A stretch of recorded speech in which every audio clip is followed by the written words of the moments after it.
tayo. Hindi pa tayo lulunod. Let's go! Hindi pa sila lulod. Saan pwede magtanong? Dito may ikot na What's up mga kabombastic? At hulaan nyo kung nasaan tayo ngayon. Ayan, nandito tayo sa Campo Kalikasan, Eco Park. Ayan o. At sa Pangasinan. Ayan. Ayusin, ano ba yan? Okay.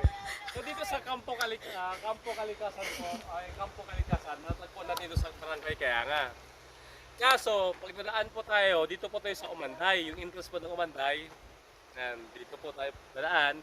At pinakatuktok po ng bundok, ito po yung Campo Kalikasan. Ayan. Hindi pa siya.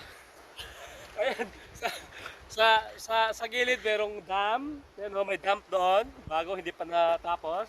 Tapos may river din dyan. At dito yung mga kalikasan, mga halaman, mga puno. Ito. Pasok ka dito. Ayan, mga flower garden. Ayan, dito po nagpan yun. Okay? Ayusin mo. Ano ba? Ayan. So, ngayon guys, kung gusto nyo pumasyal po dito, pwede.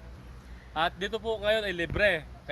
Pero dapat ang sasakyan nyo medyo maganda, medyo mataas kasi dadaan kayo ng ilog. Ha? Okay, ngayon lang. Ano ba yan? Nakakaluka naman ng video ko eh.